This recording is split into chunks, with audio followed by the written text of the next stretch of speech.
Magandang gabi po sa inyong lahat. Muli po, ang inyong lingkod na si Madam Jean Tarot Reader. Doon po sa mga nais po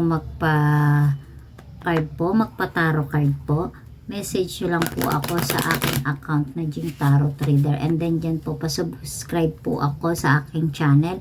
And then po dun sa aking baba na may number po, pwede nyo po akong kontakin dyan. And then po sa mga nais pong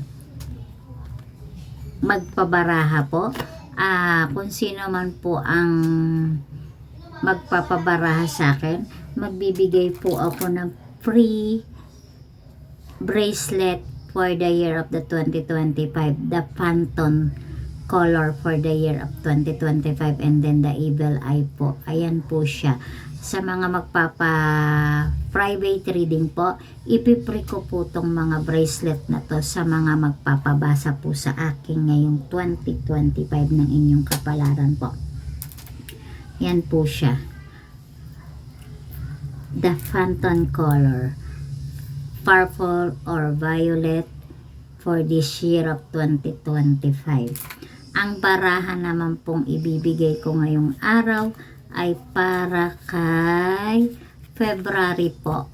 Buwan po ng February, ngayong 2025 ang inyong mga baraha. Kung sino man po kayo, mga February po kayo, ito po ang inyong baraha.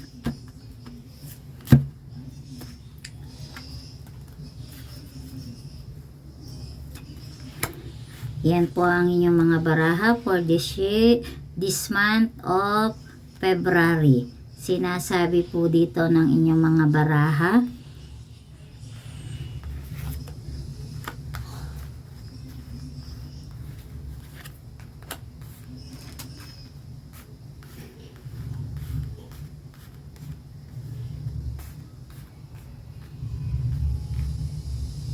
Yan po ang inyong mga baraha. Sinasabi po dito ng inyong mga baraha. Ngayon po para sa mga February. Sinasabi na ngayong buwan ng February, may mga transaction ka na sinasabi dito, transaction or may kinalaman sa mga negosyo mo or karir mo na sinasabi ng mga baraha or pananalapi na sinasabi po dito ng mga baraha mo na ikakasiya mo ngayong 2025 na sinasabi po dito na ngunit sinasabi po dito na doblehin mo daw ang pag-iingat dahil baka sa paghahangad mo na sinasabi ng mga baraha mo na malaking kita or pagkakaperahan sa isang iglap ay mawala. Sapagkat sinasabi ng mga baraha mo dito na may isang tao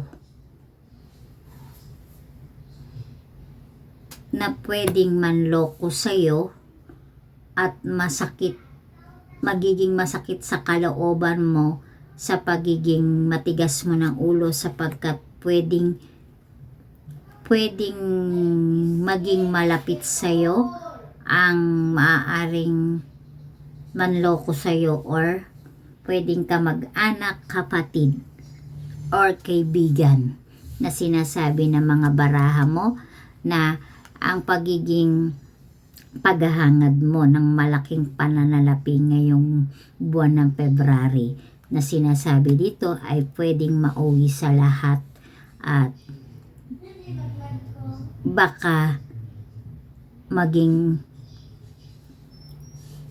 masakit sa kalooban mo sapagkat malalaman mo kung sino yung pwedeng magsalbahe sa iyo or manloko sa iyo. Magiging maganda naman ang pasok ng pananalapi sa iyo sa buwan ng February. At malaking transaction naman ang maididil mo lalo na sa negosyo o pananalapi or sa iyong karir.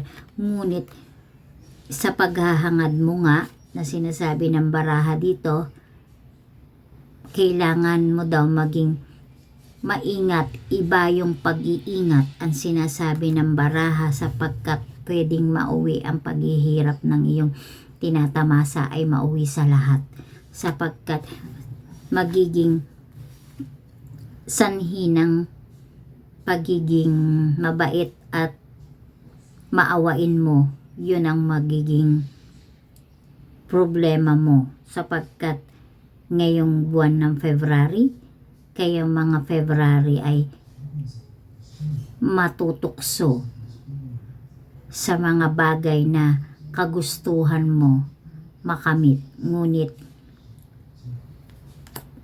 dadaanin ka sa pagiging masiyahin or pagiging maawain nila, kaya ikaw ay pwedeng masaktan or maloko ng iyong kamag-anak, kaibigan, or malapit sa buhay mo.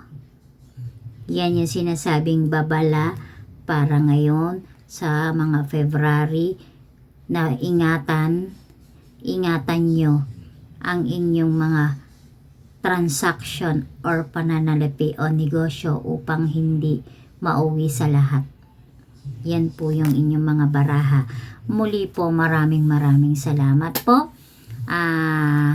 Para naman po dun sa tatlong zodiac sign ngayong 2025, yung zodiac sign na ibibigay ko, sila yung mga magiging lawyer for 2025 na si Pisces, Aries, and then Virgo. Sila yung mga heartbroken in the past life of 2024. Na sila yun naman yung mga natukso sa may mga karelasyon in past of 2024, pero ngayong 2025 sila naman yung loyal na sinasabi na hindi sila matutukso kahit ano pa ang mangyari at dumating sa kanilang tukso, hindi sila magpapadala para ngayon sa kanilang 2025 at pipigilan nila ang mga sarili nila sa tukso.